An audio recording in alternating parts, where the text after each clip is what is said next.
Brought to you by VGuard. रायगडमध्ये मी कुठल्याही धर्मगुरूचं नाव घेणार नाही, पण त्यांना पोलिसांनी एक पत्र पाठवलेलं आहे आणि पोलीस स्टेशनला हजर राहण्यासाठी आदेश काढले. त्यांच्यावर त्यांना असं सांगण्यात आलं आहे, आपणास याद्वारे नोटीस देण्यात येते की सायबर पोलीस ठाणे म्हणजे गुन्हा नोंद पण करून घेतला आहे. कलम 505(2) आणि लोकप्रतिनिधित्व अधिनियम 1951चे कलम 125 अन्वये गुन्हा दाखल करण्यात आलेला आहे.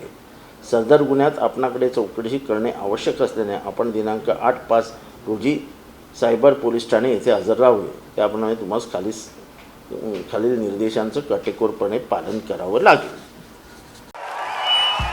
भाइयों बहनों, उनके राज में पावर रहे अनस्टेबल और हम रखे सब स्मूथ और स्टेबल.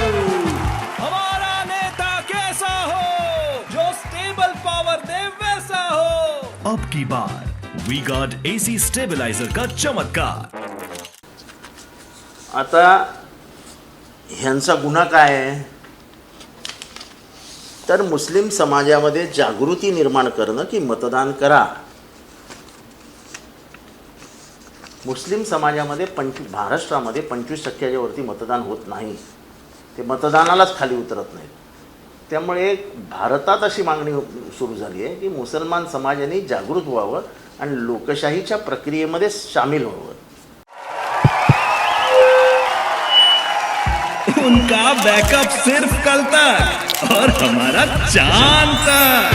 हमारा नेता कैसा हो जो नॉन स्टॉप बैकअप दे वैसा हो.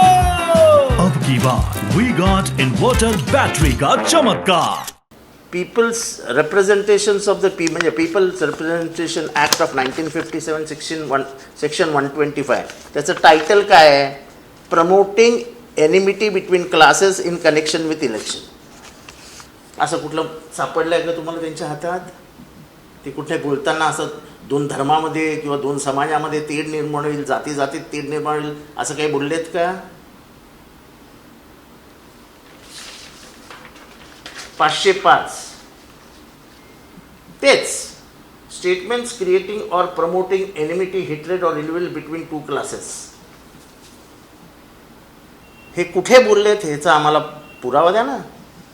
हे फक्त मुस्लिम समाजामध्ये भीती तयार करणं की तुमचे जेलचे दरवाजे आम्ही उघडून ठेवलेले आहेत, तुम्हाला फक्त आत घालणं बाकी आहे. हे मौलवी किंवा मुफ्ती किंवा त्यांचे जे कोणी आहेत ते सगळे फक्त प्रचार एवढंच करतायत की तुम्ही मतदानाला खाली उतरा. आणि हे काही चूक आहे का? भारत सरकार जर अमिताभ बच्चनला वापरू शकतं, सचिन तेंडुलकरला वापरू शकतं, तर मग हे मौलाना तेवढेच आहेत ना, तेच नागरिक आहेत ना. अमिताभ बच्चन जर नागरिक आहेत तर मौलाना पण नागरिक आहे. जर सचिन तेंडुलकर नागरिक आहेत तर तो मौलाना पण नागरिक आहे. त्यांनी सांगितलं मतदानाला उतरा आणि ह्यांनी सांगितलं मतदानाला उतरा. भाषा एकच आहे, मतदानाला उतरा. मग त्यांनाही नोटीस देणार आहात का तुम्ही?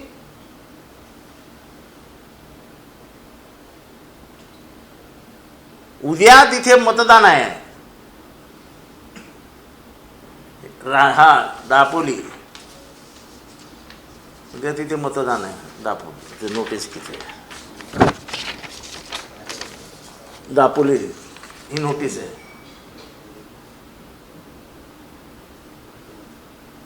हे फक्त महाराष्ट्रावर जी जनजागृती केली जात आहे समाजामध्ये, दलित समाजामध्ये असे देखील अनेक जण फिरत आहेत की तुम्ही मतदानाला बाहेर पडा, मतदानाला बाहेर पडा. हे डॉक्टर बाबासाहेब आंबेडकरांनी दिलेलं हत्यार आहे, ते वापरायला शिका. चुकीचं आहे. हे फक्त आणि फक्त घाबरलेलं महाराष्ट्रातलं सरकार पोलिसांचा वापर करून नागरिकांमध्ये दहशत निर्माण करण्याचा प्रयत्न करत आहे. या दहशतीने नागरिक थांबणार नाही, ते अजून त्वेषाने खाली उतरतील.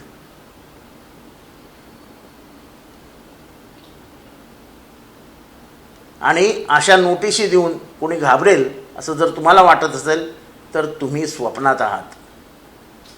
तुमच्या खोटारडेपणाबद्दल, तुमच्या 2 कोटी नोकऱ्या, तुमची तुम्ही बेरोजगारीचा वाढलेला उच्चांक, म्हणजे उच्चांक गाठला आहे. 84% तरुण आज बेरोजगार आहेत या देशातले. महागाई कुठे गेली आहे? चायना किती आतमध्ये शिरली आहे? या एकाही प्रश्नावर न बोलता हे असले धंदे करताय तुम्ही, ज्याच्यामध्ये समाजामध्ये चीड निर्माण होईल. अमिताभ बच्चनला एक न्याय, सचिन तेंडुलकरला एक न्याय, आणि एक गरीब बिचारा हे मौलवी जो आपला घरोघरी पत्रक देतो किंवा घरोघरी जाऊन बसून समजवतो मतदानाचं काय महत्त्व आहे, तो गुन्हेगार. हे काय महाराष्ट्र आंधळा बिंधळा वाटला की काय तुम्हाला, की महाराष्ट्रातल्या लोकांना समजतच नाही आपण काय करतो ते? उगाच निवडणुकीचं वातावरण दूषित होईल असा प्रयत्न पोलिसांनी करू नये. निवडणुकीच्या तोंडावर जे जनजागृती करतात त्यांना फक्त जातीयवाद म्हणून त्यांच्यावरती अशा प्रकारची कारवाई केली जाते. मुस्लिम समाजाकडे जास्त करून टार्गेट केलं जातं. नाही, असं आहे की मुस्लिम समाजामधलेच मुल्ला मौलवी बाहेर पडलेत की मतदान करा.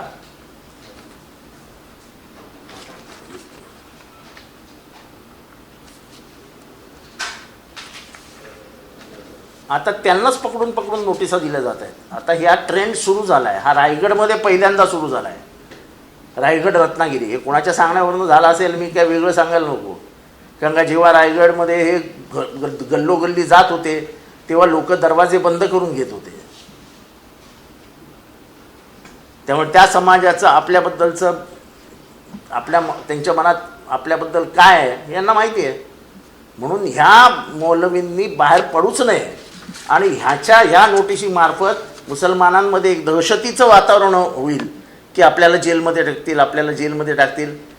तुम्हाला कायमचं जेलमधनं फ्री करण्यासाठी तुम्ही उद्या मतदान करा.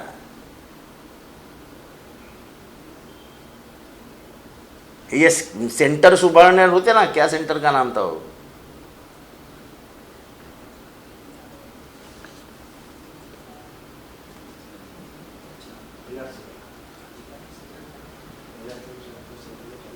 त्या डिटेन्शन सेंटर्स, त्या डिटेन्शन सेंटर सारखं वातावरण तयार करायचं आहे त्यांना.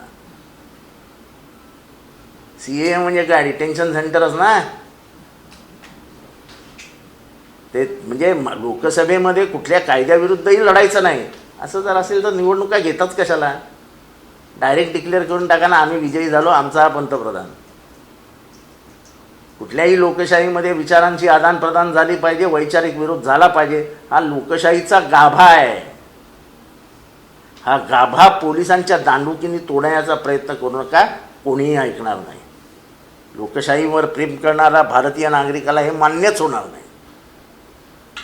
उद्या तुम्ही फादरला बोलवाल, उद्या एखाद्या बौद्ध भिक्खूला बोलवाल, एखाद्या जैन मंदिराच्या पुजाऱ्याला बोलवाल.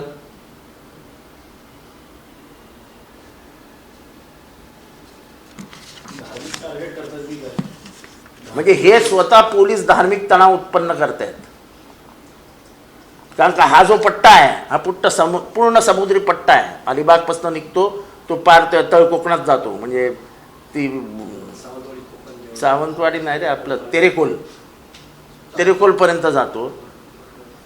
हा पूर्ण तो असा पट्टाच मुस्लिम समाजाचा आहे. आणि मुस्लिम समाजाचे काही म्हणणं आहे. आणि तिथे जर सगळ्या घराघरामध्ये जाऊन गावागावात जाऊन प्रचार होत असेल तर ह्याचा आक्षेप पोलिसांना का असावा? तर काय मुस्लिम वस्त्यांमध्ये जाऊन, हिंदू वस्त्यांमध्ये जाऊन प्रचार करत नाही ना. निष्कारण मुसलमान आणि हिंदूंचा रंग देणं पोलिसांना शोभतं का? काय वाटतं पोलिसांचा वापर होतो फक्त. ते बिचारे पोलीस करणार काय? त्यांचा फक्त वापर होतोय. त्यांना एवढे वर्ष का नाही अशा नोटिसेस निघाल्या? एवढ्या वर्षाच्या निवडणुकींमध्ये अशा नोटिसेस का नाही निघाल्या? तर देशभरात मुसलमानांचा वाढलेला टक्का, मतदानाची वाढलेली टक्केवारी, ह्याची भीती राज्यकर्त्यांना वाटते. आणि मौलाना एवढंच करतायत, जाऊन सांगतायत की मतदान करा. डॉक्टर बाबासाहेब आंबेडकरांनी एक शस्त्र तुमच्या हातात दिलं आहे, ते म्हणजे मत. ते मत तुम्ही टाका. मला वाटतं हे काही चूक नाही आहे. आणि ह्याच्यात जे काय लिहिलं आहे त्याच्यातली एकही घटना यांनी दाखवून दिली. 125 आणि 505(2) म्हणजे people's representative act of 1951 section 125 आणि CRPC कलम 505(2). तर आंदोलनाला मानणारा वर्ग आहे, तिथे उद्धव ठाकरेंना मानणारा वर्ग आहे. त्यामुळे कुठेतरी अशा नाही, आंदोलनांना मानणाऱ्या वगैरे वगैरे वगैरे नाही. मला राजकीय बोलायचं नाही आहे. कोणाचाही प्रचार करण्याची परवानगी संविधानाने प्रत्येकाला दिलेली आहे. त्याला मिळाली परवानगी. तुम्ही त्याचा जो थोबाड म्हणजे त्याचं तोंड गप्प करणार असाल तर संविधानाच्या मूलभूत अधिकारांचा अपमान आहे. संविधानाच्या 14 जे मूलभूत अधिकार आहेत त्याच्यामध्ये 5वं का 6वं आहे freedom of speech, freedom of expression. ही मुस्कटदाबी आहे की तुम्ही बोलायचं नाही. का बोलायचं नाही? आम्हाला सरकारचा एखादा मुद्दा पटला नाही तर बोलणारच आम्ही. अरे तुम्ही कोर्टावर बोलू शकता. आपण उगाच गावतो contempt of court, contempt of court. सर्वोच्च न्यायालयाने दिलेल्या निकालावरही तुम्ही टीका करू शकता. इतका भारत स्वातंत्र्य आहे. Brought to you by V-Guard.